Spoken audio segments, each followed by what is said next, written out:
Hey, Kevin here with a very special thanks to our two sponsors for this episode. Visit Philly, the organization that we all know and love that shows us off to the rest of the world, and Rec Philly, the agency and incubator, which is like a creative gym membership for entrepreneurs like me. Hit up their social media handles in the show notes and drop them a line to thank them for supporting the Philly Who live show and for helping us all to raise $900 for Broad Street Ministry. Please enjoy this live episode with Mike Solomonov and Steve Cook. And once more, thank you so much to Visit Philly and Rec Philly. Ladies and gentlemen, please welcome the host and producer of Philly Who, Kevin Schmidlin.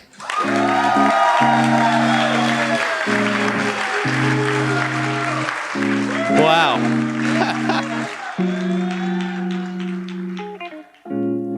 You're listening to Philly Who, the podcast that tells the stories of the doers, thinkers, and performers of Philadelphia. My name is Kevin Schmidlin, and today in the special one-year anniversary live episode of Philly Who, we're chatting with Mike Solomonov and Steve Cook. Mike and Steve are the chefs behind Cook and Solo, a collection of original restaurants including Zahav, Federal Donuts, The Rooster, Dizengoff, Goldie, and Abe Fisher.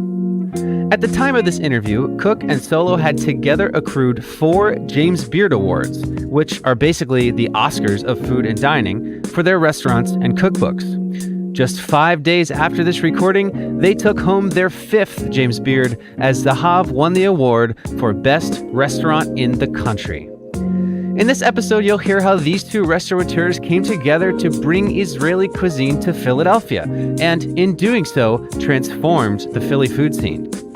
But it wasn't always sunshine and hummus.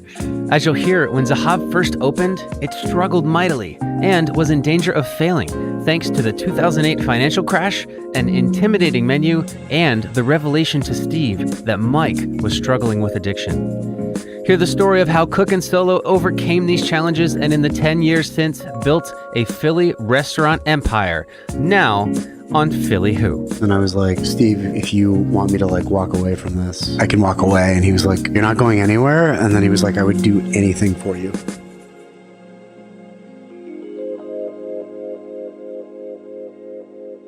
Just a heads up, there is some cursing in this episode. These days, if you'd like to have dinner at Zahav, you have to plan ahead by at least 2 months. That's because reservations for any given day open up at midnight exactly 60 days prior, and they're usually all gone about 2 minutes later. When you do get there to enjoy the experience, you'll see a buzzing, massive restaurant filled with excited diners, and probably some celebrities from all over the world. This is especially true recently, since just weeks ago, Zahav won the 2019 James Beard Award for Outstanding Restaurant. It's the hottest reservation in town. What's most impressive, though, about Zahav's red-hot status as the go-to restaurant on the East Coast is that it's over 11 years old, which is like 120 in restaurant years. Even the best ones usually don't last that long. What's even crazier is that in addition to topping the Philly food charts for a decade via Zahav, Mike Solomonov and Steve Cook have launched several other thriving restaurant brands, including Federal Donuts, which is a cult social media favorite fried chicken and donut shop, and The Rooster, which donates 100% of its profits to Broad Street Ministry. 100%. Of course, this success didn't happen overnight. Zahav is a bit of an underdog story, as you'll hear. And Cook and Solo actually had complete opposite journeys before meeting each other. Mike was a college dropout floating back and forth between his birthplace of Israel and the Pittsburgh area. He stumbled his way into working for an Israeli bakery without even speaking the language when he was 19, just because he needed a job. Steve, on the other hand, was a super employable Wharton grad who got the textbook dream job of being a Wall Street investment banker immediately after graduating. It took a while for them to discover their talent as chefs and eventually team up, but throughout their journeys, the one thing that they had in common was their Jewish heritage, and that they both, at first, didn't really care about it. Mike's family, to his dismay, actually moved to Israel, and he wanted nothing to do with it. And Steve's family, though all in Pennsylvania, was even more devout. I'm sort of the black sheep of the family because my older brother became a rabbi and my younger sister became a Jewish educator. And I was the one that was like faking stomach aches on Friday night so I didn't have to go to synagogue. So you didn't want to be a rabbi. You didn't want to go into Jewish education. What did you want to do when you grew up? I had no idea. I mean, I distinctly remember being 17 years old and filling out college applications. And I was filling out the Penn application. And so you had to check off like one of the schools at Penn. And I didn't have a particular interest in business at the time. But like growing up in the 80s and like watching NBC TV shows on Thursday nights, I definitely remember thinking like, what would Alex P. Keaton do right now? So I checked off the Wharton box, just thinking like, I don't know what I want to do, but at least I'll be employable when I graduate. Right. So you took a job on Wall Street. I got really, really lucky because I was hired by these two guys. There was one guy that was like 10 years older than me and then another guy that was like 20 years older than me. And we were like this sort of 3-generation team for about 6 years. And they're still very good friends of mine. And in fact, they're two of the biggest investors in our restaurants today. It was a lot of work. It wasn't like the horror stories that you read about. But it didn't feel like it was really stroking your passion, was it? I think sitting in like that cubicle the first day and like literally like August of 95 or whenever I started the job, I was like, this isn't going to be for me. But it took me a long time to work up the courage to really say, you've got to make a change. Like you've got to find something that you really want to do. Do you remember the moment that you finally had that courage? Did something click or was it a gradual thing? It was sort of like a 2 steps forward, 1 step back. I literally like after 3 years, I walked into my boss's office and I was like so nervous and I was like, I'm quitting. And I went, I traveled for a while and ended up like living in Spain for 3 months by myself in this house with no electricity, no running water. I was reading like, I read like Anna Karenina in a day. Like I was just like by myself, and I had a little camping stove and I would cook meals, at night by the light of a gas lantern and drink wine and read and like smoke cigarettes. And I was like, You were so cool. I was like, yeah, it was all, I was like, I'm gonna cook. I want to cook. And then I landed back in New York and literally as soon as I like walked off the plane, I'm like, oh shit, I'm unemployed. So I ended up going back to work for 3 more years for the same guys. What did they say when you came back? Were they like, what are you doing? They didn't make me feel too bad about it. I don't know what they said to themselves behind but they welcomed me back. And I did make a deal with them. I said, I want to go to culinary school at night. So it was 3 days a week. It was Saturdays, it was Tuesdays and Thursdays. And so Tuesdays and Thursdays, I had to leave the office at 4:00. And like leaving the office of a Wall Street investment bank at 4:00 in the afternoon is like not showing up at all for the day. So it was really a big deal that they supported me and let me do that. And I said, I don't want it to seem like I'm coming in, going to go to cooking school and then bolt. I'll commit to staying for like another year. So I ended up staying for 3 more years and knowing all along that eventually I was going to leave and go start a career in food. Yeah. So when you did that, why did you do so in Philly? Well, I was sick of New York. Living in New York was great, but it's a hard place to live, I think. And I also felt like there was more of an opportunity in the culinary world to make a mark in Philly because New York was so well established and Philly was just at the beginning of this like food revolution. Yeah. So tell me about building momentum into actually starting a restaurant, right? Because you don't just like move to Philly and then the next day start a restaurant, right? So how did you get that going when had you had any experience working at restaurants? No experience at all. I was terrified walking into my first kitchen. I thought I was like totally unprepared, totally inadequate. And I was working really hard and loving it, but I was also very conscious of the fact that it was a second career. I was older than maybe a lot of like first and second year line cooks. And I also knew, I just felt like you're going to be working this hard. You might as well be doing it for yourself. And so that's when after about 2 years, I decided I'm going to do it. I'm going to open a place. And you opened Marigold Kitchen. Yeah, 2004. Do you remember the first day that it was open? Yeah, we did 13 covers. That 13 covers probably felt like 100 to me at the time. So I was like, this is great.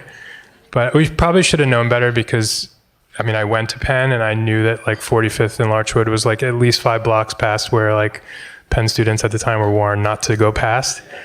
Marigold was an awesome laboratory and a special place, but it was never going to be like a huge financial success. But just to be able to like pursue my dream and pursue my vision there was really awesome. As the first year went on, were there any surprises, things that came up that you didn't expect when it came to running a restaurant? It was a hard year because I had gotten engaged literally right before we opened the restaurant, because I was sort of afraid that if I didn't do it then, like my wife would say no, like once she knew what it was like. She was at the time a high school teacher. So like she would be gone before I woke up and I would be asleep before I got back. So it was a really hard year. So there came a moment when you hired somebody to replace yourself, right, as the chef. Do you remember when that moment came? Was it hard for you to admit that yourself that you had to hire somebody to be the chef of your restaurant? No.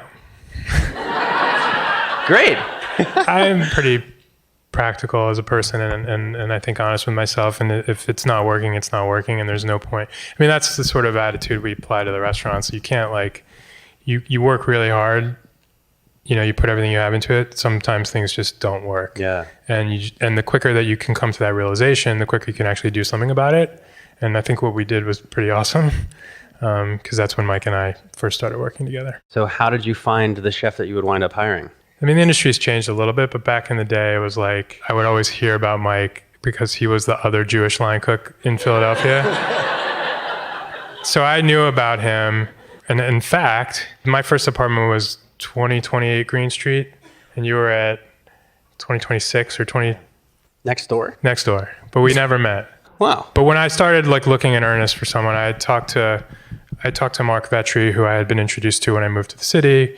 And I knew about Mike a little bit through Mark. And then also my wife is from Pittsburgh and grew up with Mike. Basically, Their families were friends. Mike's mother was my wife's middle school English teacher, who my wife credits with like turning her on to like wanting to be a teacher. So it was a very special sort of relationship between the families. So And you didn't know that you were next door? We didn't know. That's crazy. Yeah, so we met, and it was a very irresponsible decision on both of our parts, because we met for coffee for like an hour, and after that we were doing it. So tell us more about your family that he alluded to. Who did you grow up with? So I grew up in Pittsburgh in Squirrel Hill, but I was born in Israel. My dad is from Bulgaria originally, but basically Israeli. And my mom grew up in East Liverpool, Ohio, which is like an hour west of Pittsburgh.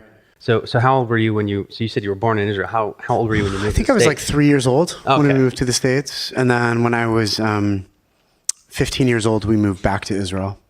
The whole family? Whole family moved back. And It was your parents, you? My parents, me and my brother David, who was younger.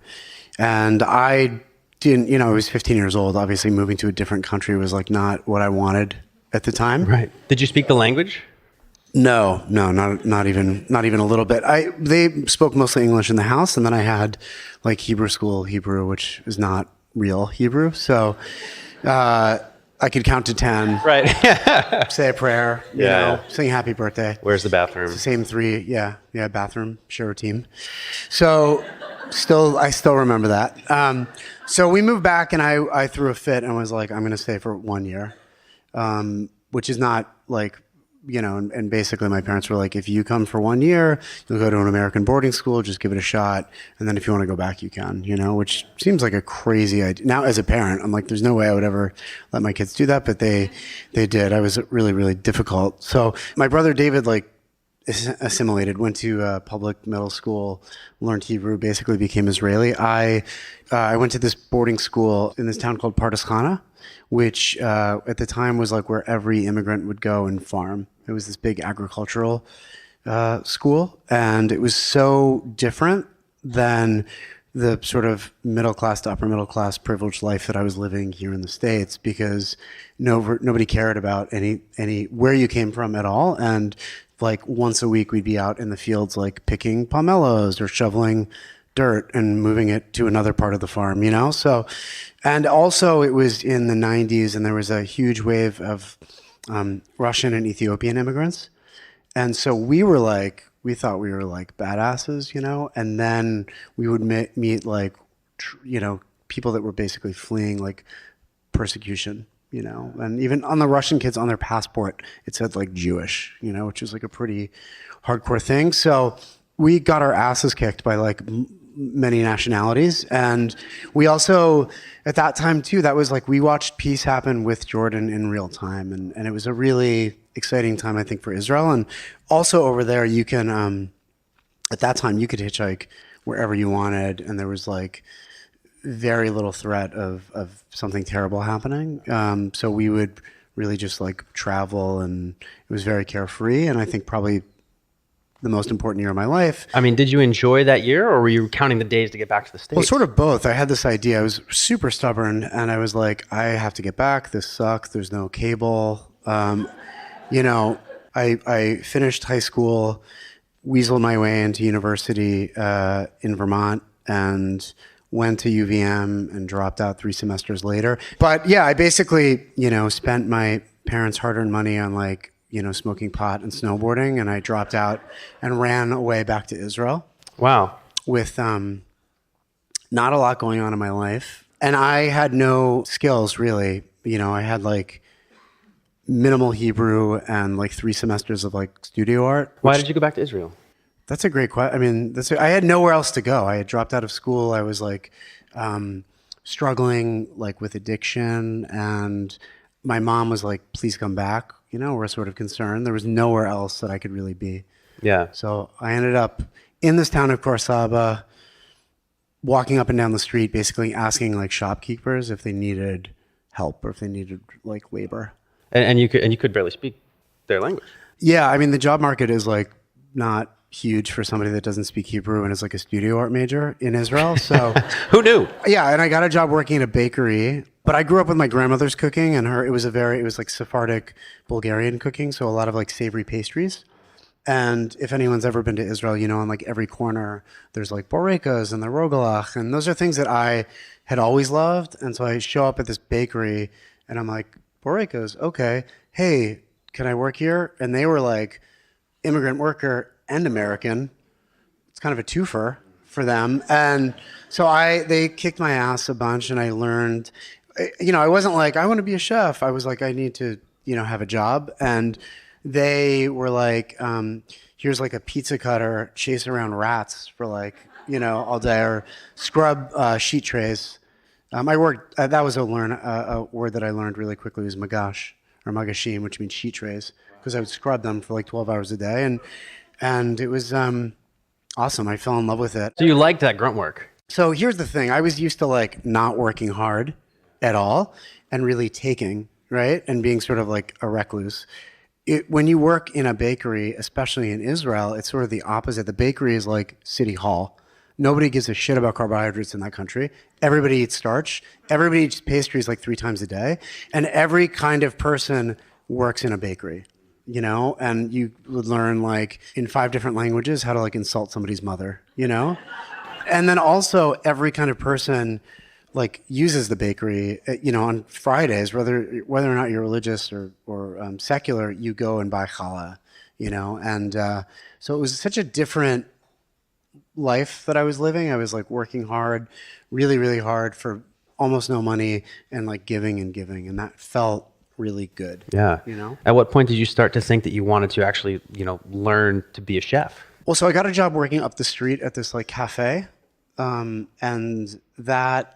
I just did that because it was like 20 more cents an hour or whatever. I was making almost nothing, so it was like a little bit more than nothing. And I started to cook, you know, and started to like create dishes, and that was really stimulating, and it was like something I was good at, and you know, I wasn't like in jail or dead, and so my family was super fired up about that. Yeah. And I really loved, like I learned how to speak Hebrew. I really loved the intensity of it. I really loved being busy and making things. And yeah, I remember one night actually I was cooking, and nobody goes to sleep in that country, and everybody eats at all hours. Like on a Thursday night at like 6 a.m. we'd be cooking. And I remember one night at like 3 a.m. or something like that, it was like one of the many waves of like the hits that we get. So the ticket board was full of tickets, and the guy I was working next to, named Yossi, sliced his thumb so bad that it was like squirting blood. And I was like, dude, you got to go to the hospital. And he's like, and so he puts a pan on the stove, gets it super hot and cauterizes his thumb, and then throws the pan on the ground and cooks for like another 6 hours. And at that moment, I knew I wanted to be a chef. I thought that was the coolest thing ever. We were making like $3 an hour too. I mean, it was totally insane, but I loved it. And it was something like, I felt really good doing it, And so I went to culinary school in like West Palm Beach, Florida, because I have family in Florida, because I'm Jewish, right? So, and then also because I'd spent all the money on like 3 semesters of nothing, so there was no more funds for like fancy culinary school, but it was cool. I did really well. I loved it. I ended up meeting a girl down there that was from New York, and we were like, let's move to New York. And she had a brother in Philly, so we stopped by Philly in like early 2000, and went to like Susanna Fu, Brasserie Perrier, Striped Bass, on Walnut Street. And I was like, why would we move to New York? It's so goddamn expensive. Wow. Let's just stay here. And that was it. I got a job working at a restaurant called Avenue B, which was next to the Kimmel Center, and then Striped Bass. And then after that, Vetri. Was it a long conversation to change the plan to not move to New York and to move to Philly instead, or was it just that quick? I think that you kind of know what your life will be like in New York as an entry-level line cook. And there's nothing wrong with that. I applied to like Le Cirque and Danielle, and it would have been awesome, but I think that, I didn't love the idea that like what I had to do was go to New York. And then you work in New York for a couple of years, and then you go to France or Spain and work for free for a few years, and then you come back and open one fancy restaurant and get a bunch of awards and die, And that's not it. That's what I think our dream was, right? When you became a chef, Steve, like it wasn't the idea that you could be a restaurateur or there was like a space for fast casual or you could really cook Israeli food. It was like French, Italian, possibly Asian, and then you get a Michelin star, and that's it, And I think there's something really special about Philly where it doesn't have to be like that. There is room, there is a little bit of flexibility in the way that you can live. Right.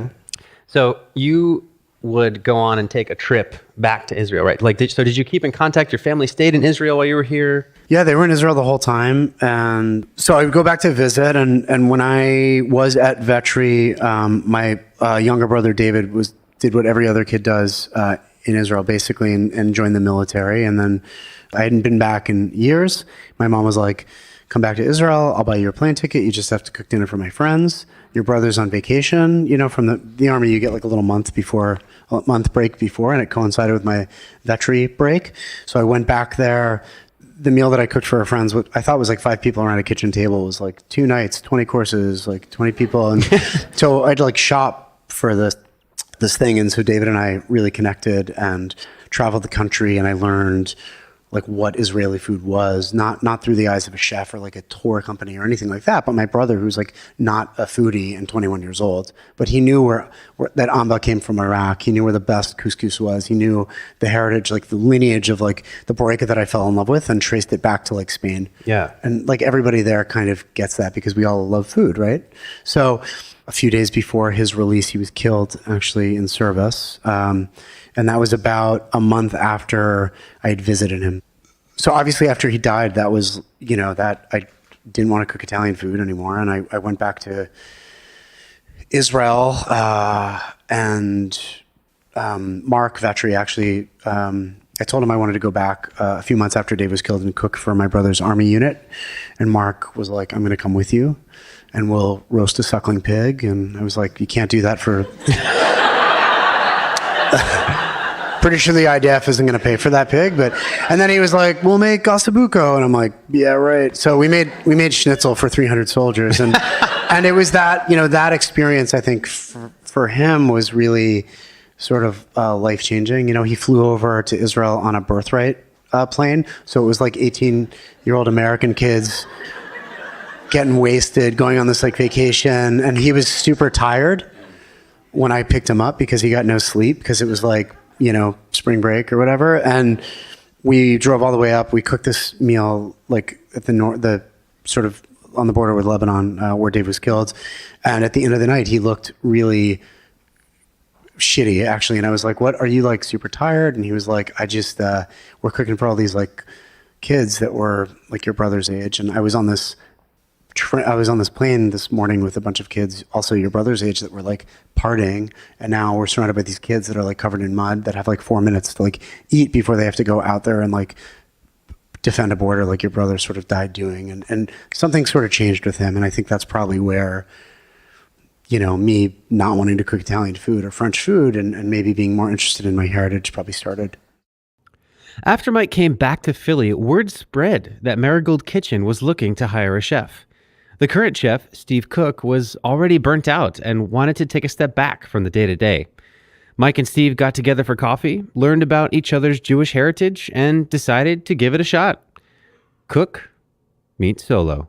I took a step back from the restaurant. There was like, I think for like a month or two, I was like hanging out in my apartment in my robe and not coming to the restaurant. And I remember early on, Mike called me and it was like, we don't have enough.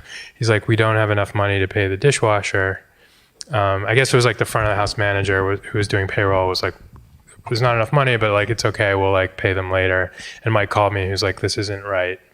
And I just knew, that's the moment that I knew that like, this was a guy that like had a set of values that like I could relate to and that like would represent the restaurant the way that I would want it to be represented. So then when did the idea start to form that you might open a separate restaurant together? I think pretty early on. I mean, we would sit on the back steps of like the Marigold Kitchen. There was like a back door and it led to this set of steps down on the street where we would often sit while we were waiting for customers to come in. And it happened 5 times a night. Yeah. We had a long time. I mean, I don't know what the cumulative number of hours on those back steps that we spent talking about food, but that was where a lot of our ideas were hatched. And I remember you took a trip to Israel after you got married and you came back, and that was when you started talking about this way that people ate in Israel and why wasn't it happening here? Why was nobody doing it here? I also remember, I think for any like cook who came up in Philadelphia at the time we did, like this restaurant Amada was like a major sort of beacon for all of us because it was like a chef cooking food that was meaningful and personal to him, but doing it in like a grand scale and actually making money. So we were sort of always talking about the idea that people were now accepting of tapas and small plates, and the food of Israel was very similar to that. In fact, predates that. Yeah, I mean, I remember actually going to a place. There's this little neighborhood, Shchonat HaTikva, the HaTikva section of Tel Aviv, which was pretty heavily like Iraqi and Yemeni. And you'd go on this block, and there were all these restaurants that had this. There was like a bakery, not an actual bakery, but it had a taboon, like a beehive oven. And there'd be one guy just whipping laffa bread on the side of this oven. And every restaurant on that block would run. The server would come over, ask you if you wanted like salads or whatever. You place an order, they'd run down the street, grab the laffa, come back in. So, and then you'd be presented with like 20 different salads that were from all over the world, right? And then the laffa would come, which is from Iraq, and then, you know, you'd get like foie gras, goose liver foie gras cooked on a stick over charcoal. No fancy cherry gastrique, no brioche, literally like liver on a stick over charcoal, and kebabs, and it was just so fascinating. And it was like, why does anybody want to eat any other way than this? I mean, it was just so good. And at that time, deconstructing, using meat glue, you know, clarifying, and sort of, it was like watering everything down. And it was so, everything was so intellectualized. I was like, man, this is the way to eat, dude. They don't even give you like utensils, you know? And there's like ashtrays everywhere. Like it was just bananas, but it was like, as somebody that was interested in food and somebody that loved cooking, there's nothing that is more exciting than bread cooked a la minute. There's nothing more savory than the smell of like lamb fat dripping on charcoal with like za'atar and tahina. And it's like, when you can tell the story of Israel, the good and the bad, through a meal without even having to discuss it, it was really, it was kind of the aha moment. Yeah. So you two believed in this concept. Was it hard to get others to believe in what would become Zahav? Not easy. Not easy. I think that if we were just like, we're going to open a falafel shop, they would have got it. But it was a lot of like, what? What? But I mean, I don't know. Steve still had a lot of connections in the investment banking world and could write a mean business plan. And we convinced, people that loved us and trusted us to give us a little bit of money. Did you guys trust the vision that this would happen? Yeah, I mean, it was a long time ago. At a certain point, you're like, you've signed your house away, and you've taken all this money from the bank. Your house is on the line, and you've taken money from like the people that the people that are the closest to you in the world, and they've trusted you with their money. And there's a certain point where it's like you're already too far in it. It doesn't actually matter if you still believe in it. Like you have to believe in it, and that's, this was like. I mean, Marigold, we opened for like $150,000, and Zahav was like an exponential step up. It was we weren't really like ready to manage a project like that. We didn't know it until it was too late, but it was a very stressful, very, very stressful opening. May 5th, 2008, right, was day one. Do you remember day one, the first weeks? What was it like? What was an average day like? Long, hard, really. We did the 72 covers the first night at Zahav, but we just didn't know. We did not know what we were doing. And I think that at that time too, the menu, we had like Zahav, the dining room, and then we had the quarter, and that was like what I thought would be sort of noteworthy cuisine. It was like tasting menus, and then Zahav was like copy pasted food from Israel, which is fine, but it doesn't, the context isn't right. And none of you guys really cared that much about it. Whether I thought my shakshuka was like as good as like Dr. Shakshuka in Yafo, it didn't really make a difference. Because I'm also not a doctor, but you're not, it doesn't, the context is the most important thing. It doesn't really matter. It's the way that you sort of like tell the story and the way that you present everything. And it was not a great time to open a restaurant. Yeah. Well, that was 2008, right? Yeah. So the economy wasn't doing so well either. Economy was terrible. It was the election year, so people were glued to their TVs. The Phillies won the World Series. We didn't have a TV in the restaurant. And I don't know. I mean, I feel very fortunate. Back then it was before maybe the onslaught of social media and blogs, and thank God you had a little bit more time to like get your shit together.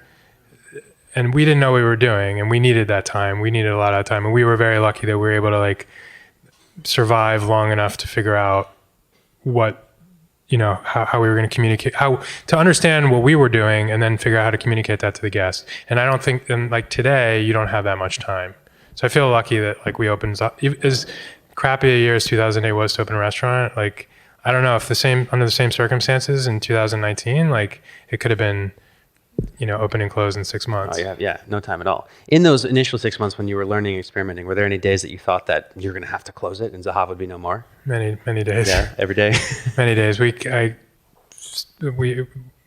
kept for years and years and years. I kept a $10,000 check in my filing cabinet from Mike's dad. It was uncashed because I was like, Mike, might not make payroll next week. We like need some money. So Mike's dad, was willing to help us out. And fortunately, it was like literally that moment that things turned around for us and we never had to cash it, but sort of kept that as a reminder of how close things got. Before we get to that moment where it did turn around, when you go through something like that, you don't know that it's going to turn around, right? You have no idea. How do you get through those times when you've got so much on the line, things are just not going right? How do you get yourself to get through that? I think that without like partnership with Steve, I couldn't imagine that. I couldn't imagine doing that by myself. I mean, I couldn't have, I would have like died. But I think that we just spent a whole lot of time. It's actually very similar to like what we do now, which is just sit and contemplate and unwrap and kind of argue a little bit and get to a good solution.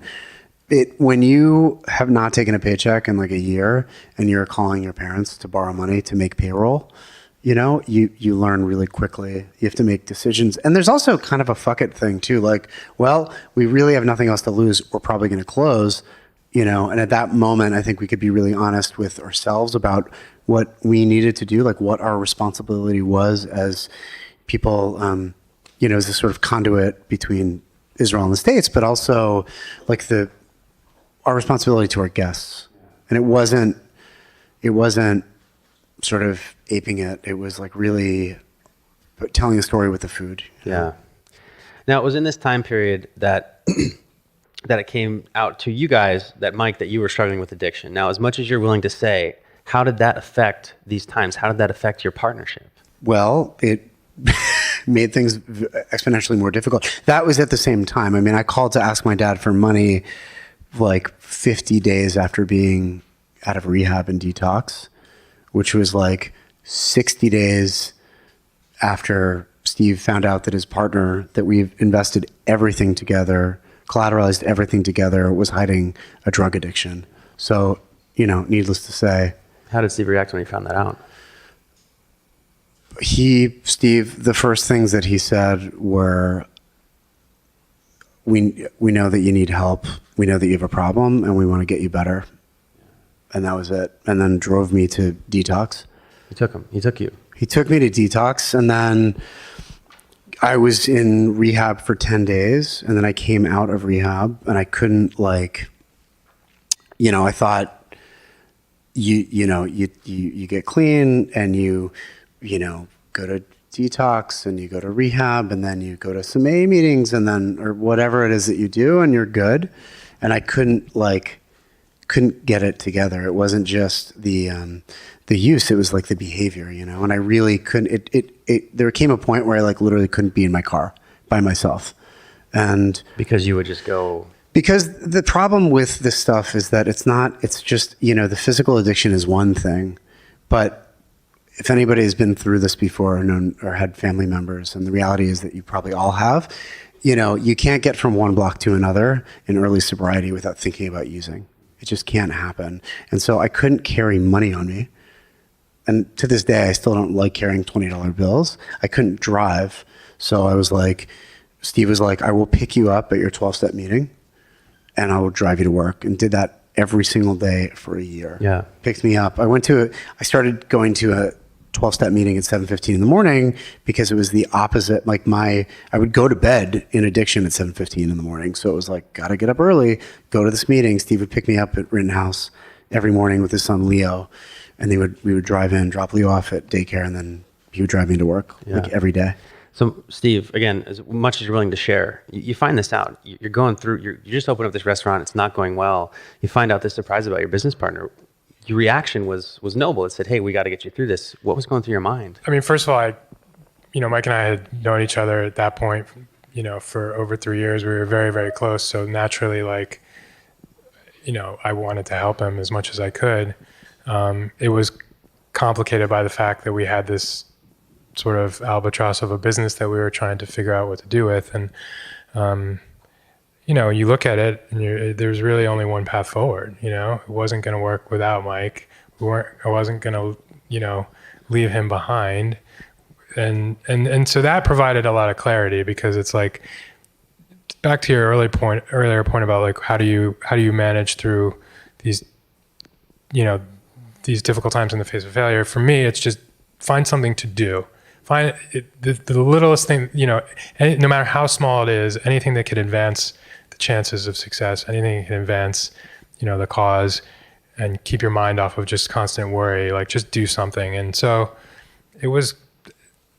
I didn't put much thought into it, we just did what we had to do to get to the next day. And I think about this sometimes now, Mike's been, we talk to each other more than probably anybody else in our lives. And I've heard a lot after the fact of details of the times, when he was struggling with this. And I'm really glad I didn't know these details then. I was, I kick myself for being naive and not recognizing the signs before, but on the other hand, not knowing those details, like not having those things in my mind while we were working on getting better, made it, I think in retrospect, made it a little bit easier. Yeah. I remember actually sitting in the my backyard, smoking a million cigarettes, and I was like, Steve, if you want me to like walk away from this, I'll do it. I'm so sorry. I couldn't believe there's so much guilt and so much shame, and you have like no coping mechanisms. So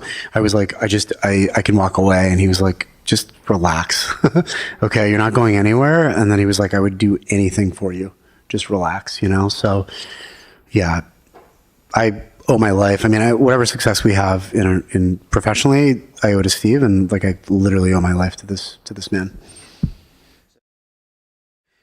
Do you remember the first restaurant week that we did? We did this restaurant week, and we were like, we'll never do restaurant week, and then we of course had to do it because we were so fucking slow. And I remember like whatever number, we like, I don't know, it was like break even was this. We had never hit that number, in months. And it was like in the middle of winter, and we did restaurant week, and we'd made like $8,000 or something. And we were like, oh my God, we're gonna do this. And then the fucking water heater went out the next day. It cost us $12,000. And I was like, oh, restaurants, So, I mean, we got a taste of it that day, and then after that, it was like we got Philly Magazine gave us like #1 restaurant. And, got everybody to come back in, and we at that point had been like more comfortable with what we were doing and really could provide something that was worthy, and that was it. That changed it.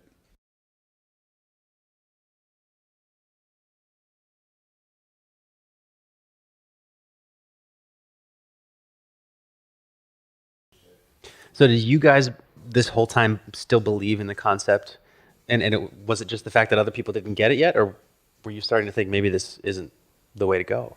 When you mature as a chef, and when you're a young chef, it's all about you and what you want on the plate. And as you grow, you learn that it's really not about you. It's about what the customer wants on the plate. And I think we were very conscious of the fact that we weren't like striking a chord with the customer. So I think we were confident that we had something, but I think we were looking inward for what needed to change and not sitting back and saying people just don't get it. Right. What changes did you make that you think made the difference? Well, we put English on the menu.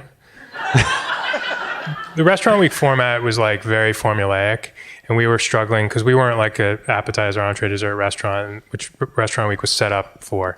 So we were sort of had to think really hard about how we were going to shoehorn our menu into the format, and we ended up hitting on something that is the way that 75% of our guests eat to this day. Which really helps people understand how they're supposed to eat at Zahav. It gives them the choice, to pick what they want, but it doesn't give them so much choice that it paralyzes them and it disrupts like them having a good time. It's not anxiety provoking. And I think the original menu, there was a lot of anxiety on the faces of our guests, but in that restaurant week, walking through the dining room, it was like expressions were totally different. We had sort of put this framework together to make it easy for people to eat at Zahav, and that was a big change. Yeah. And as you started to see the momentum, I mean, you got a couple of press pieces that were phenomenal at that point. Did you feel validated? Did you feel like, yes, finally, we've made it? I don't, I getting press and getting awards are like fantastic, and they feel really good, but they don't, it's not what pays the bills. It's not, really repeat business is what makes me feel the best. Yeah. So when you see customers that you've seen before. Well, customers, yeah, definitely. And I think just, I don't know, interacting with guests and seeing how happy they are when they come into the restaurant is like what we want. And it's not just the guests, it's really like the relationship between us and the guests. So when our team and the guests are like all super fired up, there's no better feeling than that. And also you like have to win an award every single night with like 300 people, right? So we can get, we can get like awards, we can get like trophies, we can get medals and all that. But like if you come in tomorrow and have like a shitty experience, then it's kind of all for naught. So the idea of resting on laurels, believing kind of anything that people write about you, it's like a little bit of a dangerous area for us. And really, like, real true hospitality is about giving and giving and giving. It's really not about you at all. Was there a moment that you were convinced that Zahav is here to stay?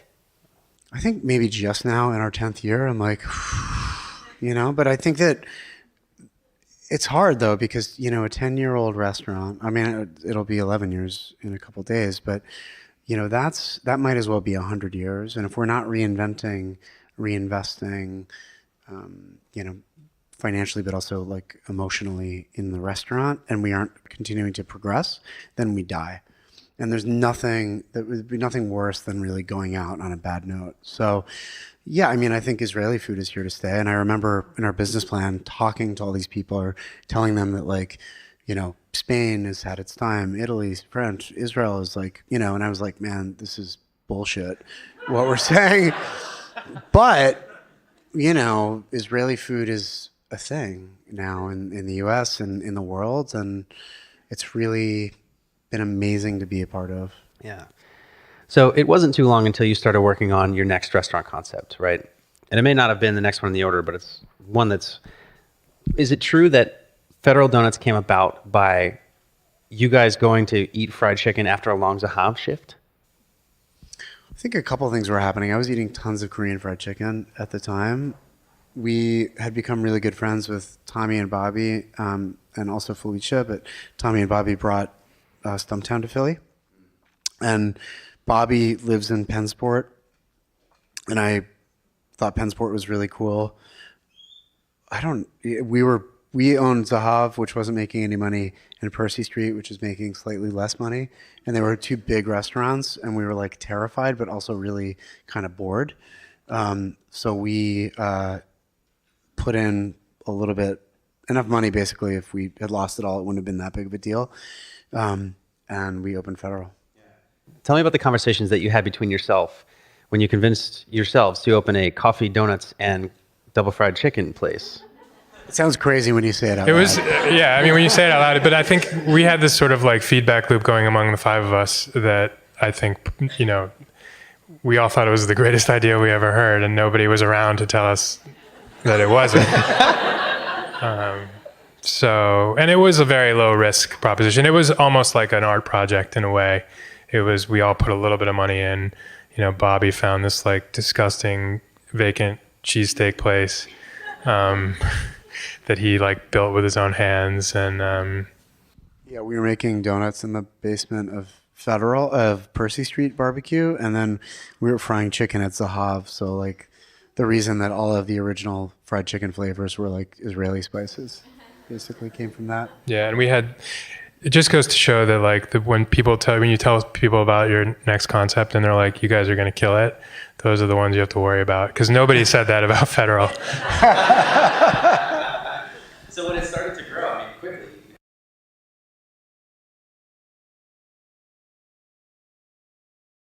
Yeah, it's easy to sell out when you have like very little product to sell. Made a dozen donuts. Yeah, we started with 10 donuts. Yeah. But as it started to blow up, I mean, did you guys feel any surprise and like, holy shit, I can't believe that this is working? Or were you just like, yeah, we knew this would work? No, we didn't know. It was a huge surprise. And I think we've spent a lot of time trying to dissect what the lightning was. And I don't know that we'll ever know the answer. I do think you can't tell somebody who's never heard about it, about the concept without them smiling. And I think that it's just the whimsy of it. I think it appeals to people, and I think the product is good. And it was the start for us, at least, and the start of a movement of people taking very simple things, very streamlined menus, and just trying to focus on doing them really, really well. And I think that there's an appeal to that, and there's a nostalgia for things like donuts and fried chicken that tapped into something. So as Zahav has expanded over the years, it's been in the same building, right? It's just gotten bigger. But when Federal Donuts expands, it opens up a new location. What are the subtle differences there between, expanding a restaurant where it is and then opening up a restaurant like in a different neighborhood in Philadelphia? Were there any surprises or differences that you had to cope with there? One of the nice things about having Zahav being in one place is that, we're there, and the team, the leaders of the restaurant are there, and the people that breathe life into the restaurant every day are there. And a big part of what I think I love about Federal is this sort of sense of community that we have in the stores, because our customer base is the most diverse customer base by far of any of our restaurants. And the people that work there are generally happy to work there. And when you open a new location, you have to recreate that. It's not just a matter of growing in an existing base with an existing team. It's like a whole new team. And I think that's always challenging. How do you transmit the culture to a different location? How about, so we had an audience submission online of a question that asked, what was different about opening up Federal Donuts and also Dizengoff in different cities? What challenges did you face there? Well, I mean, I think it was just sort of to the nth degree of having to transmit culture. It's not an easy thing to do. Just a similar thing, just in a different place. Well, it is, but I mean, add a 2.5 hour flight, add Miami. Yeah, I remember going down for Art Basel, and I get finally to the shop, which is like sort of heart and center of Art Basel. So it took like 2 hours to get from the airport. I finally get there and I'm like, whoa, why are we so short staffed, And the manager was like, I don't know where like any of these people are. And so I wait, right? And everybody comes in and I'm like, dude, you're 2.5 hours late. And they were like, yeah, it's Art Basel. I got super drunk last night. And I was like, oh my God, couldn't you lie? But there isn't, like, that's the excuse, but you can't do anything about that. We can't like even, I couldn't like fire somebody and then get back on an airplane and leave. It just felt weird. And so it's a difficult thing to do. And I think we just do better in Philly. I think there's something really awesome and beautiful about being able to sort of like plug holes and not do it over the phone, and walk around to the stores. And I just think you sort of lose that a little bit. There are people that do really well with those things. And I think that we probably just got a little impulsive. Yeah. So it wasn't too long until you started working on a charitable restaurant, right? So what's the story behind the Rooster?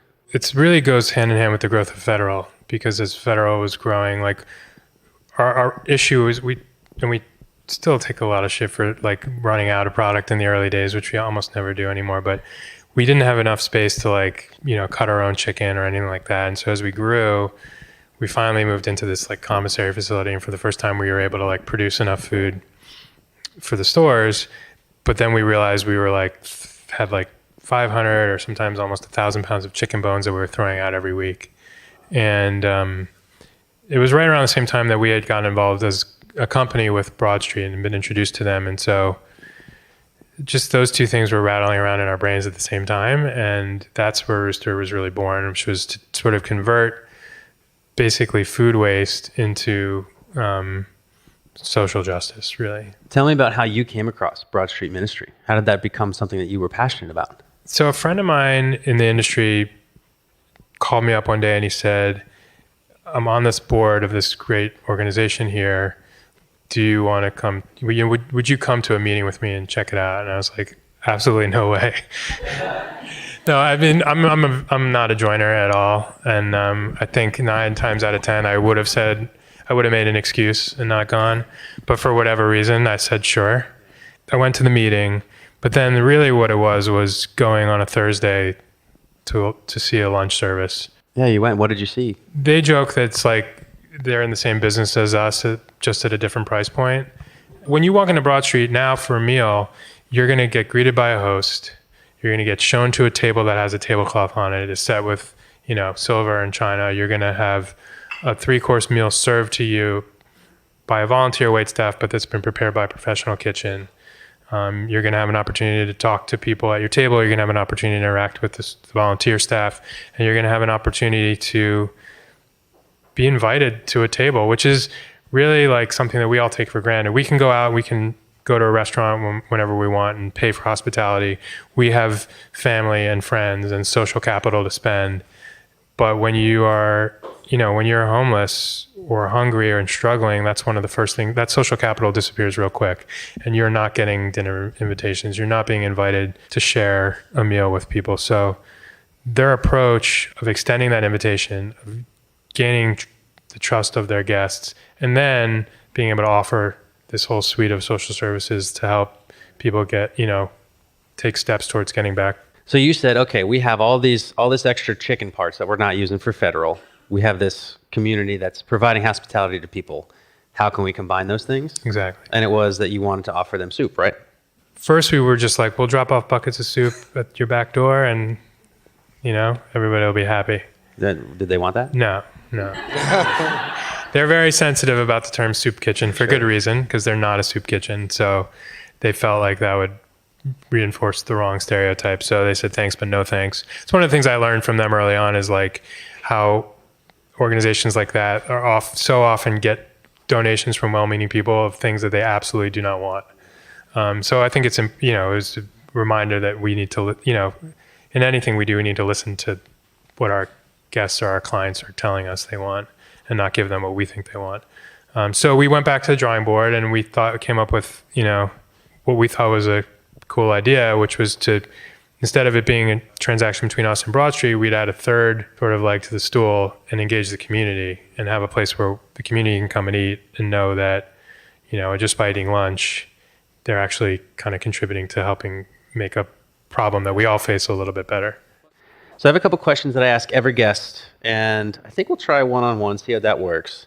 And I'll start with Steve. What's the common misconception about you? People see me and they're like, business guy, which is partly true, I guess. But I think the truth is like we each do a little bit of everything. Yeah. In the media, a lot of outlets don't mention that you're also a chef, right? They'll say that you're Mike's business partner or something like that. Is that something that you would want to change? No. I mean, the people write what they want to write. I don't like, because Steve doesn't have tattoos and doesn't say fuck every other word. He doesn't get as much press as I do, and it's like uncomfortable.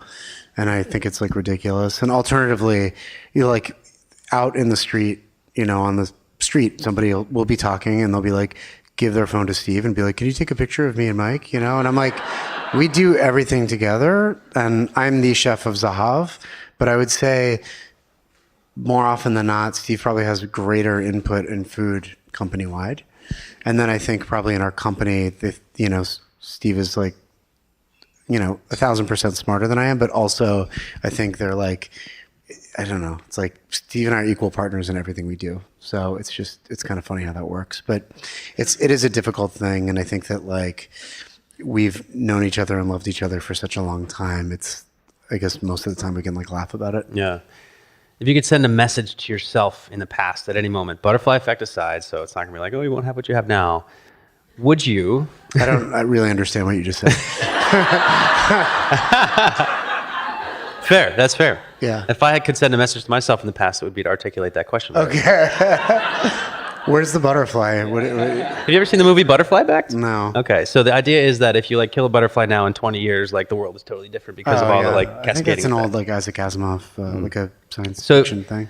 if you could send a message to yourself in the past, like any advice to at any point in the past, would you? And if so, what would you say? I would tell myself to just quit worrying so much. I mean, 9 out of 10 times it all turns out fine. And in the 10th time, there wasn't anything you could do about it anyway. So I used to sweat and stress over the tiniest little problem and just a waste of energy, And I wish I knew that 10 years ago or 15 years ago. Yeah, I think we could all use that today. What excites you most about the Philly food scene today as it is in 2019? The restaurants that we've had that haven't worked have been, the ones that work the best are the ones that are the most personal, right? And as Mike was saying before, when we first started out in this business, if you wanted to be taken seriously as a chef, you cooked French or Italian food. But now you see people pursuing the food that they grew up with, the food that represents their heritage. And we have this incredibly diverse food scene here as a result of that is like taken seriously. And I think that's really cool. I think that's how we all want to eat, and that's all. We want to eat at places that are genuine and not some sort of facsimile of some style of restaurant that people are used to eating at. I think also too, I'd like to add to that. I think that the Philadelphians don't care that much about hype. Like there has to be quality, and we as restaurateurs have to deliver. So I like it when like big names come and everyone's like, no, beat it, And then alternatively, we can have like a Filipino restaurant in like the Bourse, Like it's that cool. There's such a tapestry of culture in this city that that just brings it, you know. And we have New Yorkers and we have people from DC that will come to Philly for the weekend to eat and experience our city, and I love it. Oh, yeah. They have to travel to come to Philly to eat. It's the best. For more on Mike Solomonov, Steve Cook, Zahav, Federal Donuts, The Rooster, Abe Fisher, Goldie, Dizengoff, and Broad Street Ministry, you can head to podphillywho.com/cook and solo. That's COOKNSOLO. Here is a heartfelt special thanks to all who helped make this live show amazing, including Colleen Schmidlin, Kara Schneider, Danny Mulholland, Alex Hawkins, Jeff Myers and everybody at World Cafe Live, Kevin Kilkenny and the Rec Philly team, and Matt Altea. Big thanks to our guests, Mike Solomonov and Steve Cook, and to Jesse Ito and Becca Craig for joining us after the interview for a Philly food scene roundtable. As always, if you like the show, be sure to subscribe and follow us on social at PodPhillyWho. This episode was hosted, produced, and edited by me with associate production by Angela Gervasi, music by Lee Rosevere, and artwork by Lauren Carhart.